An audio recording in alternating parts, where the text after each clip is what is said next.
Hello and welcome, everybody. My name is Dr. Archana Shrestha, and I'm so excited to be talking to one of our top 12 Women in White Coat heroes for 2020, Dr. Mary Claire Haver. Welcome, Dr. Haver.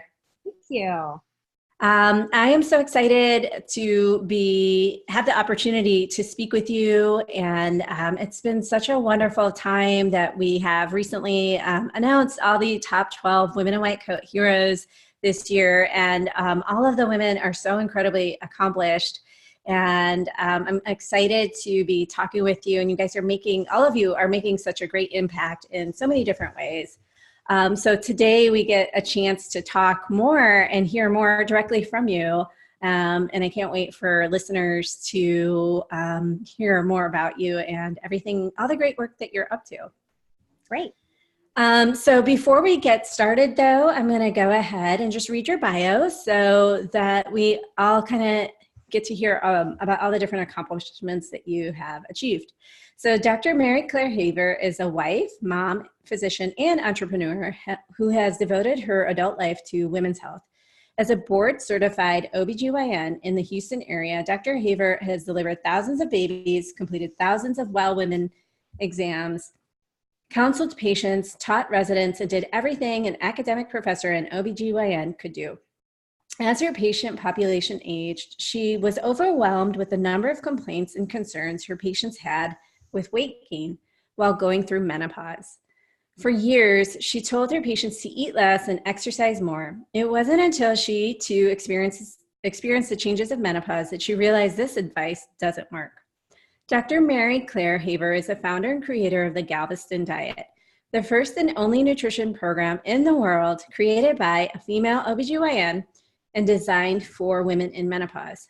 The Galveston Diet is dedicated to helping women reach their health and wellness goals through an anti-inflammatory approach to nutrition in an effort to learn as much as she could about medical nutrition. She became certified in culinary medicine in 2019. She has been married to her husband, Christopher Haver, since 1996, and they are raising Catherine and Madeline, the loves of their lives. So thank you so much for taking the time, Mary Claire, for joining us today and for chatting and for sharing all your wisdom. I'd like to start at the beginning. So many people who listen to these interviews are always curious, how did you even choose medicine? How did you choose OB/GYN? Like what kind of started you down that route? I was actually undergrad, changed majors a couple of times. I did not come from a family. I mean, I love my parents, but they are entrepreneurs, and my dad went to college. My mom did not. And we're not, like you have to go this route. You have to be an engineer. You have to be a physician. Nothing, like my dad, looked at me one day and thought, well, she's attractive. She'll marry well. I love my daddy, but it was like, that was the goal, was for me to find a husband. And, but that just wasn't enough for me. So I went to university. My parents actually had gone through bankruptcy when I was in high school. So I totally had to take out loans, do it all on my own. I lived at home. I walked to school. I mean, it sounds like terrible. It was like a mile. My parents had a restaurant. So I was working there while I was in school, and just kind of bounced around. And I didn't do really well my first semester. I was underprepared. I didn't focus. I didn't know how to study from high school. I was kind of 50th percentile with no effort in high school. And then one day I just had this self, talk of, okay, what's your path? What do you want out of life? How are you going to get there? Right now you're looking at having to marry someone to take care of you. And we have lots of examples in my extended family of how sometimes that's a really bad idea.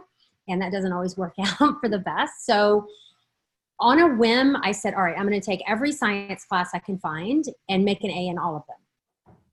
Like, that's just my personality. So, and I'd never made A's in my life. So it was like, okay, that was a big goal, but I did it. I took biology, chemistry, geology, and all these things. Lo and behold, I fell in love with geology. So at the time, there was a big slump in the oil business, and this was in South Louisiana. The professors were like, hey, you're doing great in this class. Do you want some scholarship money? Will you change your major? And I was like, okay. So I have an undergrad degree in geology. And so once I kind of went down that path, I realized, gosh, if I apply myself and study, I actually do really well in school, and they're giving me money for this. So, okay. So I ended up finishing college with straight A's after that point. And, you know, a love for science.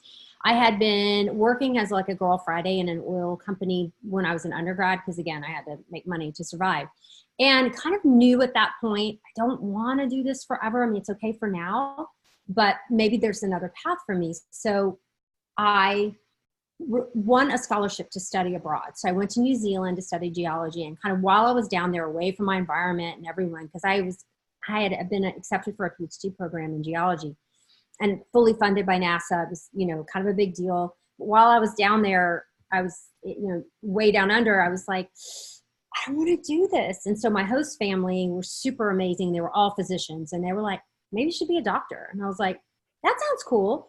So I finished up my program. I came home. I went to work for an oil company again, because I had to eat, all the while figuring out what it was going to take for me to get into medical school. And this was pre-internet. So I like went to the library, checked out a book on how to apply to medical school, what to do, followed the steps, took the MCAT, and a year, you know, within a year I was enrolled in med school. So, you know, it was really kind of on a whim. I wish I had this like lifelong, you know, I wish I had a better story, but I felt like I was leaving something that was really prestigious, a PhD program, that I had to do something kind of big. And medicine interested me for sure, but it wasn't like I had all of this background and pre-med and everything. I was nothing. So the only class I needed was OChem to fulfill the requirements. So my boss at the time at the oil company was like, this is your path. Like, go ahead and take the time off, go take your class, and then make it up on Saturday. So then I, you know, applied, was accepted within a month or two, and started the next fall at LSU. Okay. Well, that's such a great story of how. And then once I got to med school, I actually made better grades than undergrad. I was a fish in water. I was like, oh, I mean, it was hard, and I studied my brains out and all of it, but it just was like, right. You know, like I understood the science. It was not a big deal. And OB GYN was like all of us, you know, you do your rotations. I knew I had the grades to do pretty much whatever I wanted. And I just did that. It was my last rotation of third year. And I just, from that moment, fell in love. Like my first night was nights in labor and delivery, and I delivered that baby, and I was like, oh, this is it. So I never looked back. I went ahead and pressed for OB GYN and got my first choice of residency, thank God. And yeah, I've been here ever since. Well, that's such a great story of how, you know, sometimes women or girls, you know, as we're being raised, are sometimes underestimated, right? Like our family. I do know people that I went to high school with that were basically told, yeah, all you have to do is marry well or find somebody, you know, and then meanwhile, I too was realizing from other family members who maybe were divorced or had bad divorces, and where the woman was left without a lot, you know, having no education, trying to figure out how to fend for herself. But unfortunately not being prepared for if that situation happened, you know? And so I think that that's a really interesting story of maybe how possibly, I mean, with all due respect to your parents, they underestimated all the talent and all the smarts. Like, you were one smart cookie and they didn't even realize it. But you pushed yourself and you achieved some amazing things. And that's such a really great story. So yeah, and then even with the OBGYN, I think we can all relate to, I mean, I think we all remember the first baby we've delivered, and either you absolutely love it and think it's the coolest thing, or you're just like, whoa, what was that? That was crazy. Yeah, like, no, that's not for me. And it was my last rotation, so thank goodness, because, you know, I was like, what am I going to do? I kind of like this, I kind of like that. And then once I kind of got to OB-GYN, it had enough surgery, it had enough, you know, it had enough primary care. It just was the right fit. So yeah. Absolutely. Well, that's great that you found something that felt so good and felt right for you. So tell us after that, what ended up happening. I know that you've been practicing for many years. You still continue to practice as a hospitalist. Yes. So I did the traditional private practice route. I left Galveston and moved 50 miles up the road to Houston. My husband was an engineer in the oil field. I did marry really well, actually. That's the funniest thing. And so we wanted to be closer to his work because he commuted all through my residency. And so we moved up to Houston. I joined a couple of friends who had joined a larger practice. And I did that for 3 years. At the end of like the first year, I kind of realized I missed academics. I missed that university standard of, M&M and using studies to make decisions. And rather than just, I've got to make it to the golf range, by 5. So we're just going to go ahead and do the C-section kind of stuff. I mean, that's an exaggeration, but you just saw people kind of drifting away from the standard of care. And so I was like, I can see that happening to me. You just get tired and life gets in the way of your kids and you're just, so I just felt like academics would be better for me. So I went back on faculty after year 3.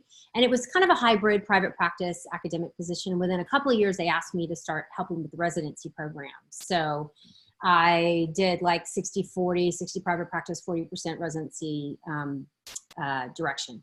And then kind of, my private practice went crazy. I was very popular, delivered all of the faculty, all of the residents, not all, but, tons of faculty, tons of residents, the local people here in the community. And suddenly I was out all night, almost every night, because people were expecting that level of concierge service.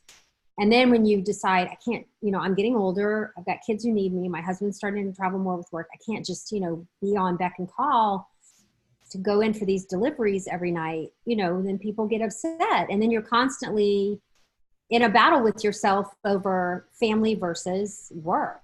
And I didn't like that, that was tough. So that kind of, I was doing well, I was thriving academically, I loved teaching, but I was getting tired. Plus our hospital got bought out, things had changed quite a bit. The administrative burden was increasing. The levels of administration were increasing above me. I was starting to get 25-year-old MBAs pointing fingers in my face, telling me what to do. I wasn't in charge of my schedule anymore. I was triple booked in every spot, like all of the things. Press Ganey. So all of those little straws were building up on my back. And then in the meantime, about 5 years ago, I just on a whim jumped in both feet with a direct sales company that was ground floor. My dear friend at the time was in the sister company. So it was Stella & Dot, the jewelry company. She was one of the top people at Stella & Dot. So I kind of saw what could be with direct sales if done correctly and what a normal person she was. And she wasn't salesy and she had this awesome life. She had 2 houses and she still shopped at Target. There's nothing else in Galveston, but she put her kids first. Like she built her work schedule around her kids' schedule. And I was like, that's so cool. Like, I know it's in medicine, that's not what we sign up for, but I thought, wow, if I can give it a go with this direct sales thing, I can maybe cut back and be around more for my kids during the day, maybe go to some of those teacher conferences and not have to take vacation.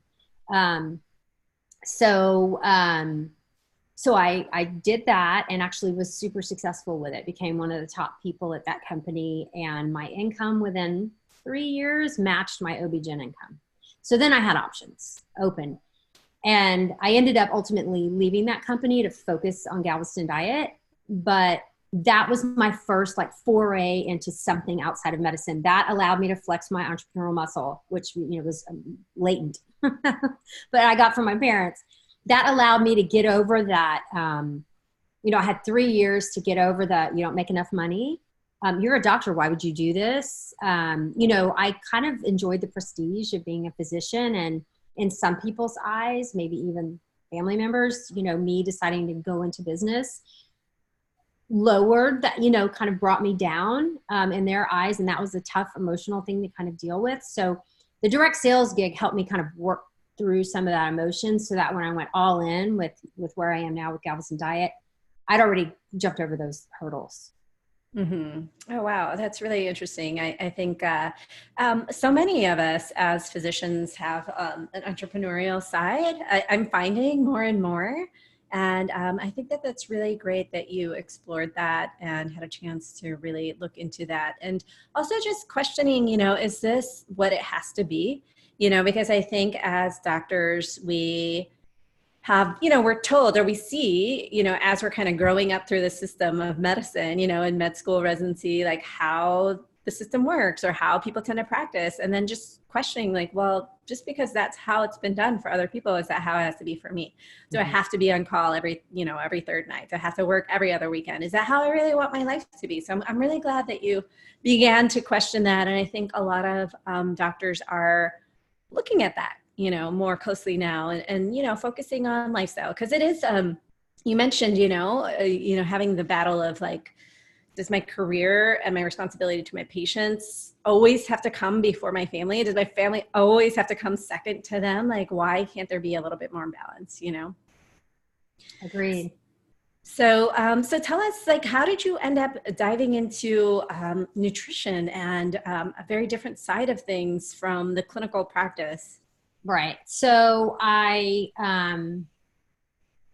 was, aging with my patients. So when you start out in practice in OB-GYN, you tend to get these young girls young women, come to you and starting, should I have a baby? Should I not have a baby? Here's contraception. Okay, now I'm pregnant, all that. And then you're aging as they're aging. So we're all finishing our, childbearing together and then moving in towards, the midlife and hormone changes and menopause. Well, as that process was happening, my older patients, I was noticing consistently, like 90% were coming in 40s, sometimes starting in the late 30s. I don't understand what's happening. I'm gaining weight. It's in my midsection. They would come in and grab their belly and shake it and say, what is this?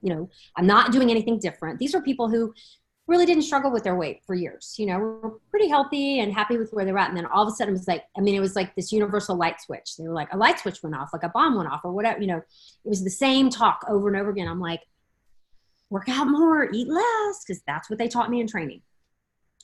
This is normal, meaning people go through it, not that it's acceptable. Okay. Well, doctor, help me check my heart. I've done 1 million unnecessary, TSHs, all in the pursuit of someone looking for a metabolic reason why they're gaining weight. So, and of course they're all normal, and, or they'll go find someone who'll give them the hormones to make them lose weight, artificially. But I knew that I was missing something. I knew that my training, there was a gap. I knew that there was something there, but I didn't have the time, the energy, whatever, to pursue that. Despite reading all the OB-GYN literature, zero, nothing. Until it happened to me. And so when right as I started feeling the hot flashes and really noticing the brain fog and all the things starting, I was like, okay, here we go. My brother got super sick. He had HIV for a long time. And then he also had Hep C. And the Hep C is what killed him at the end. His liver just got worse and worse, and his hepatitis was getting worse. And he was not a candidate for liver, transplant. And he was too late for the new Hep C stuff that came out.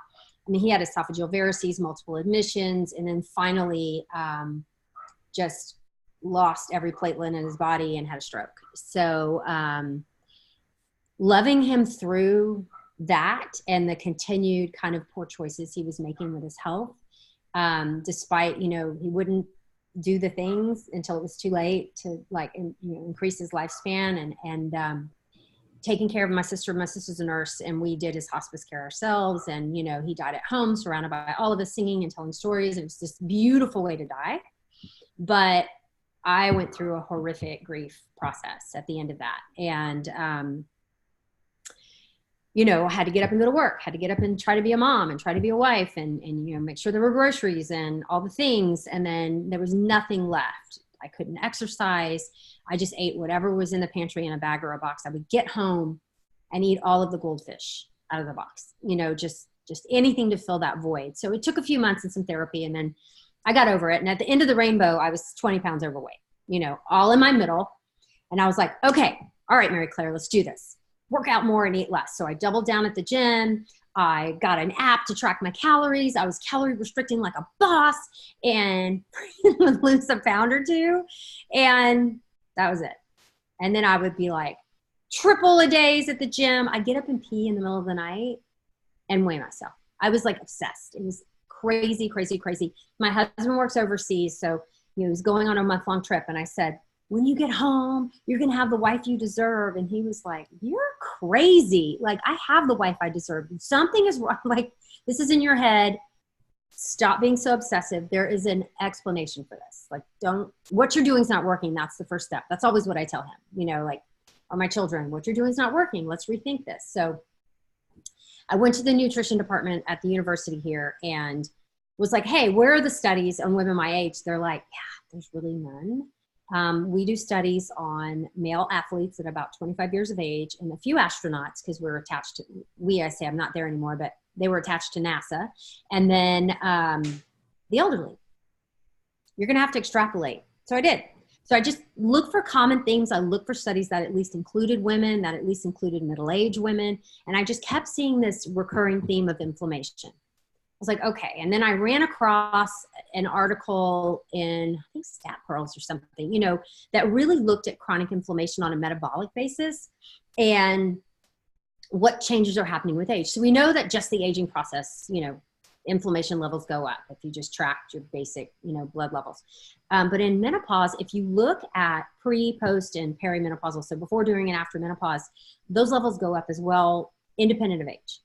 And I was like, oh, okay, because we know that estrogen is a natural anti-inflammatory hormone, but there's something more than just taking that away.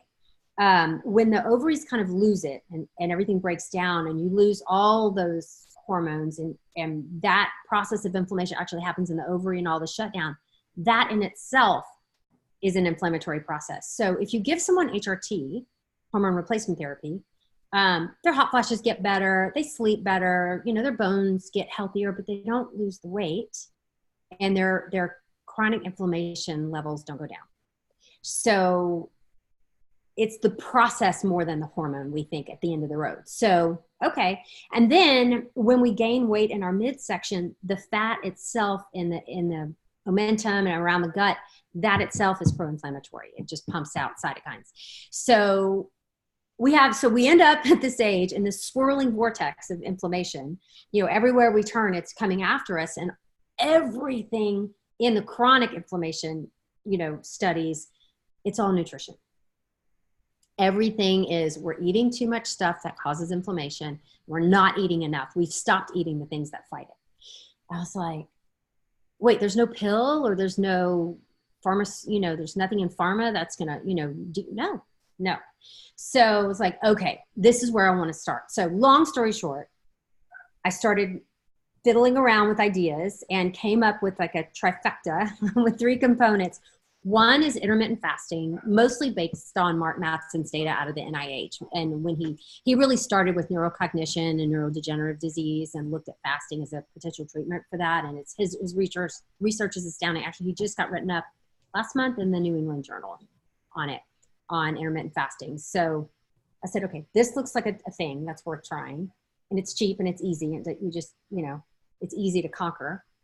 I'm going to really not look at the quantity of the food, but more of the quality. So when we look at anti-inflammatory nutrition, we're taking out processed, we're taking out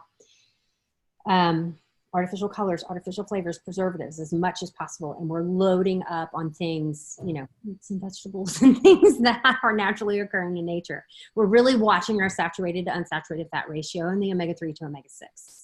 And then finally, it's like giving a framework for people to help break the addiction to carbohydrates, to simple carbohydrates and processed carbs, so added sugars and processed wheat products, mostly here in America. So I put all those together, practiced on myself. The weight melted off. I felt amazing. My hot flashes were better. I was sleeping better. Like, I'd wake up and it was the rainbow and the birds chirping, and, you know, when you have that beautiful night's sleep and you're just like, yay. You know, I was having that night after night after night, and I'm like, oh my God. So my girlfriends, of course, are like, what are you doing? What is it? What do you eat? You know? So I would go to the Office Depot, right, and pointing because it's down the street, and make copies of my little program, and I give them out to my girlfriends, and then they were sharing it, and then more people, and I was giving it out to patients in the clinic. Here, try this, you know, it might work. And they're coming back with rave reviews. So then I start realizing this is a thing. And I had talked to my boss at the time about maybe doing an IRB study, just looking at treatment of menopausal symptoms on using nutrition. And with every IRB struggling like crazy to get it through the committee, because I was going to use Facebook, because we're a small island here. We don't have a large population here, to try to help recruit patients. So we were running into snags with that. Well, in the meantime, I was still talking about it on Facebook. My Facebook group was growing like crazy. Lots of people wanted to try. So I ended up over about a year giving the program away in small Facebook groups of people who were just testing it for me, giving me lots of feedback. And they would form these little, beautiful little communities where they'd share and they'd cheer each other on and the recipes. And it was just awesome. So after having run about 1,500 people through all this and realizing most of them loved it, they were doing great, it was something they could stick to, it was working, I was like, I got some savvy advice from, I started talking to Amber and other, physician entrepreneurs who were successful. And they're like, you need to make this a thing. You need to make this a business. And, I don't know how that's going to look, but you need to do this. So I reached out to Amber and we talked about doing an ebook. We actually put one together. It did not do well. I mean, I've learned so much from it. It was so worth doing because it helped me put it all down on paper in a very cohesive form. The way we marketed it was probably not the best, but it kind of led me to the next thing, which was the online course. So I had a group of rabid fans who loved the program. And then now I had an online course. So through Facebook, I was able to market it very, very efficiently. And here we are. We did that in August of 2018. We launched the online course, and now we have over 22,000 students enrolled in the program and growing by the day.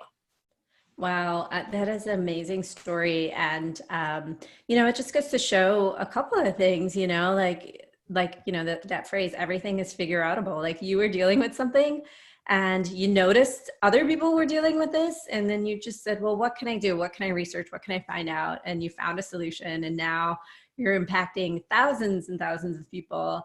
So I think that is really wonderful, just like paying attention to that problem that exists, because that's where, trying to figure out a solution is always where so many great things can happen, including, impacting so many people, but also a business too, that's giving you more freedom as well, to live life on your terms. I know we were kind of talking about that before we started recording.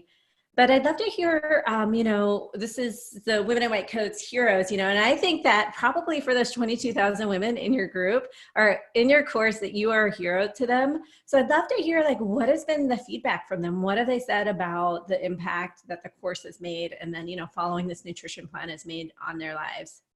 For them, a lot of people get to me at the end of the road. Like, everything they've tried isn't working. Well, of course, that's why they're trying this now.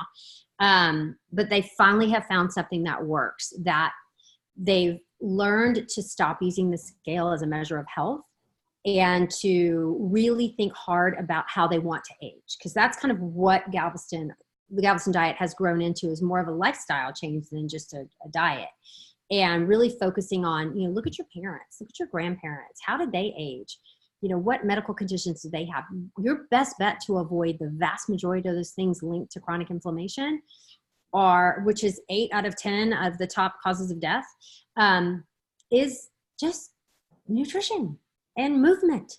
It's not that, science. You can probably avoid a significant amount of medication as you age and the side effects associated with that, with some very, very basic lifestyle changes. And people just don't, it just clicks for them. And so actually Galveston Diet works for everyone, men, women, young, old, everyone. But I started with people who were like me, and it clicks for them, where this is more than just me getting on the scale and fitting in my jeans again. This is more about me being able to reach over my head and, get off the toilet when I'm 75, and my being able to take care of myself as I age and not be dependent on family members or a nursing home. I mean, that's kind of where we've evolved. People who feel like they've got control back in their life, that this was becoming kind of like me, where they were obsessed, or it was just this horrible thing they had to deal with every day. And now they feel like they're back in control, and that they're happy with the path that they're on as far as their health goes. Yeah, absolutely. That's wonderful. And I'm sure that they, feel so much more confident and love themselves and loving what they see in the mirror, and not feeling, like you said, out of control, like they didn't even change anything. And all of a sudden they've got all this extra unwanted, weight. And I think just what's also really wonderful about what you've done is you looked for some really simple solutions. This wasn't about pushing pills or pharma or pharmaceuticals. This is about going back to the basics of, eating healthy and exercising and getting some movement in, but you gave people a framework in which to work in. And I loved how it really goes back to nutrition. And I think so many of us physicians are just realizing over and over and over again, when you think about all the different books that are out there too, like, you know, even like Grain Brain and things like that, about nutrition and how important it is for us in terms of our overall aging, like you said, you know, and even preventing things like dementia and things like that. And of course, it's so good for your heart and everything. But I really applaud you, Mary Claire, on your innovation and your drive and your desire to help people, your entrepreneurial skills and everything, and just bringing this to so many women who I'm sure are just consider you a hero. So thank you so much for taking the time to talk. And everybody who's listening, definitely head on over to our website, womeninwhitecoats.com/heroes, and vote for the Hero of the Year. The voting is still open right now. And we'd love to see as many of you as possible at the Heroes ceremony. Dr. Mary Claire Haver will be there along with the other top 11, the other top 12 Women in White Coat heroes. So we'd love to see you all there. Head on over to our website, womeninwhitecoats.com/events to find out more about that. So thank you so much, Mary Claire, for talking. I really, really appreciate it. Welcome. All right, bye-bye. Talk to you soon, and I'll see you in April. See you in April.